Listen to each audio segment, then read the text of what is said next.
الصلاة والسلام عليك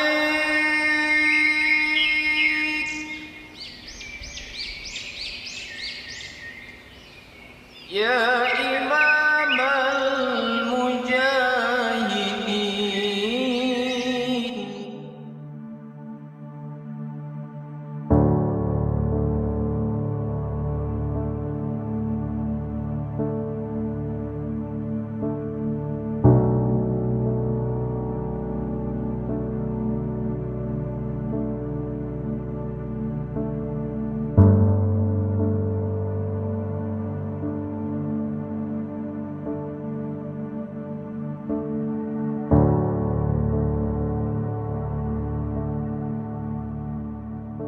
Jadi pesantren ini tuh dulu awalnya wakaf dari Ibu Imas Fatimah.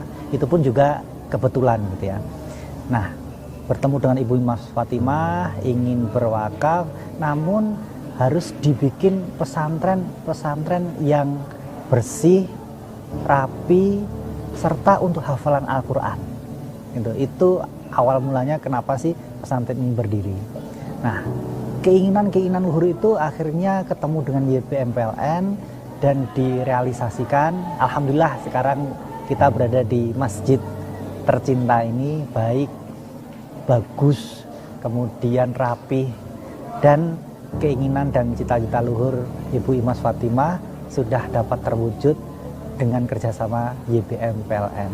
Sehingga kedepannya YBM PLN ini bisa mencetak hafid Al-Quran yang bukan hanya hafal 30 juz, namun secara intelektual itu juga bisa menguasai teknologi.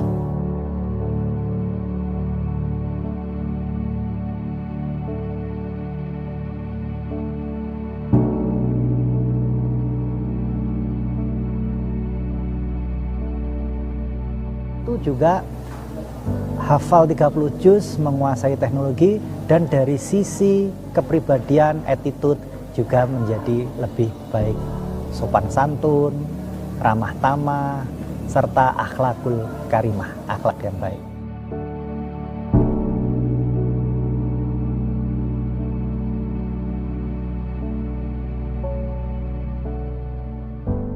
Allahumma arhamna bil Qur'an waj'alhu lana imaman wa nuran wa hudan wa rahmah. Jauh ini kita sudah berjalan 2 tahun lebih, menjalani tahun ketiga ini, dan sudah punya santri 140 orang, 3 angkatan. Kita fokus di tahfidz Al-Quran. Selain mengkolaborasikan dengan pendidikan ataupun materi dari pemerintah, kita juga punya materi diniyah, bahasa, dan plusnya adalah entrepreneurship.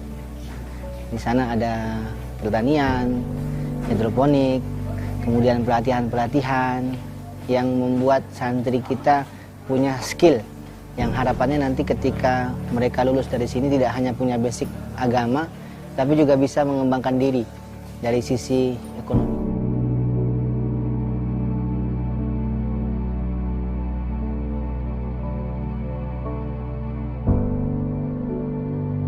Kegiatannya sih kita dari awal ya, dari mulai tahajud itu kita sudah bangunkan santri dari jam 3. Jam 3 sudah dibangunkan. Paling telat jam 3:30 itu anak-anak sudah mulai tahajud berjamaah setiap hari. Seterusnya dilanjut sampai sholat subuh. Kemudian anak-anak halaqah Quran. Halaqah kita 4 kali 1 hari. Salah satunya dimulai dari ba'da subuh itu. Selesai halaqah subuh, kemudian anak-anak ya biasa MCK dan sarapan. Kecuali hari puasa ya. Hari puasa kita Senin Kamis insya Allah terus istiqomah untuk puasa. Kemudian setelah sarapan itu baru kemudian pendidikan formalnya, belajar di kelas sampai siang. Ya. Di sana ada materi-materi umum dan materi diniyah. Terus setelah siang kita agenda kebersihan setiap hari ada. Jadi 15 menit setiap hari itu kita gunakan anak-anak untuk terus prepare kebersihan supaya kondisi pesantren tetap bersih. Nanti Habis kebersihan tetap belajar lagi sampai asar. Asar mulai halaqah lagi. Oh iya, tadi di jam duha itu ada halaqah duha. Jadi halaqah kedua adalah halaqah duha, baru dilanjut dengan KBM di kelas. Pada asar kemudian anak-anak olahraga dan sebagian bersih-bersih untuk persiapan sholat maghrib. Maghrib halaqah lagi sampai isya, dan isya kemudian kita ada taklim sampai jam 9, lebih kurang seperti itu. Nah, terakhir nanti sebelum tidur mereka ada dibekali mufradat atau ilqa, pemberian kosakata dari bahasa Arab dan bahasa Inggris. Insya Allah seperti itu rutinitas kegiatan yang sehari-hari dilakukan.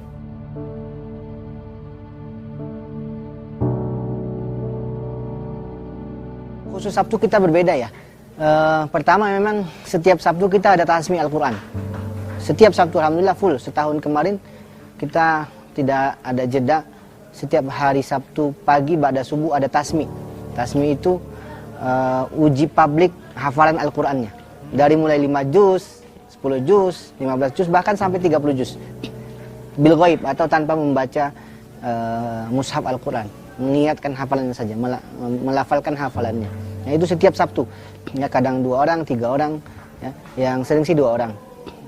Setelah itu Sabtu kita punya program bahasa, ya. Bahasa penguatan saja sih seperti conversation ataupun muhadasah dalam bahasa Arab dilakukan setiap Sabtu. Selain di malam hari juga ada, di Sabtunya lebih kita tekankan. Gitu ya. Terus ada pelatihan-pelatihan. Biasanya kalau ada pelatihan kayak baru kemarin kita pelatihan tempe, tahu, itu pelatihan buat mie dan sebagainya, itu kita adakannya di hari Sabtu. Jadi memang Sabtu itu kita tidak belajar formal di kelas seperti Senin sampai Jumat, hanya hal-hal yang memang bukan rutinitas ya.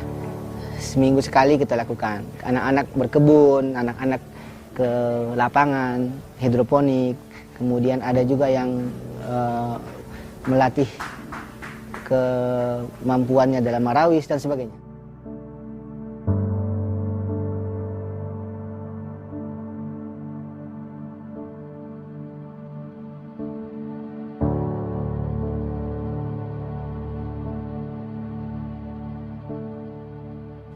Santri kita alhamdulillah hampir se-Indonesia lengkap ya.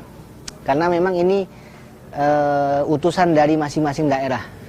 Kita punya cabang atau unit dari YBM PLN yang masing-masing memberikan rekomendasi.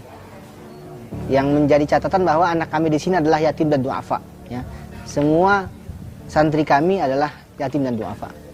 Kemudian para muzaki ataupun pengurus YBM PLN di unit-unit kemudian mengirimkan setiap data, kemudian kita seleksi dan akhirnya hampir se-Indonesia semuanya ada di sini. Dari mulai Sulawesi, Kalimantan, Sumatera, Jawa apalagi itu lengkap. Alhamdulillah seluruh biaya ditanggung oleh YBM PLN, Yayasan Baitul Mal PLN. Dari mulai berangkatnya, tiket pesawatnya juga dibiayai oleh PLN. Sampai nanti mungkin pulangnya juga kita semua, tidak ada sepeser pun biaya yang dipungut dari wali santri ataupun dari santrinya langsung. Semuanya di cover. Dari mulai makannya, fasilitas-fasilitas pesantren, tas, buku dan seterusnya itu semuanya dibiayai oleh pesantren.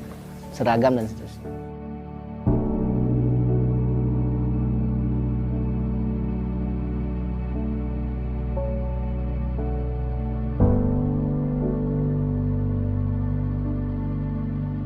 Dengan merekrut calon santri dari berbagai daerah tersebut, kemudian dalam prosesnya kita didik menjadi hafiz dan juga entrepreneur, kelulusan mereka itu akan dibawa juga ilmu-ilmu yang mereka serap itu akan jadi bekal bagi mereka ketika kembali ke daerah, dan itu sekaligus menjadi ujung tombak kami juga dalam penyebaran dakwah nantinya, baik dakwah keilmuan terkait pemahaman Al-Quran dan sebagainya maupun entrepreneurnya itu sendiri.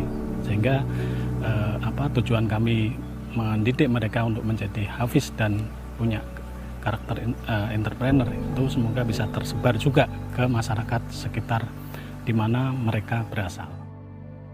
Selama di pondok pesantren Tursina ini saya mendapatkan begitu banyak ilmu, terutama dalam tahfiz Al-Quran, entrepreneur, dan bahasa. Dan selama di sini, alhamdulillah, pertama kali datang saya baru hafal 4 juz Al-Quran. Dan alhamdulillah sekarang saya udah 25 juz Al-Quran. Rabbaka yubayyin lana ma launuha qala innahu yaqulu innaha baqaratun safra'u faqi'u launuha tasurrun nadirin. Sadaqallahul azim. Kondisi umat muslim hari ini yang banyak melupakan Al-Quran.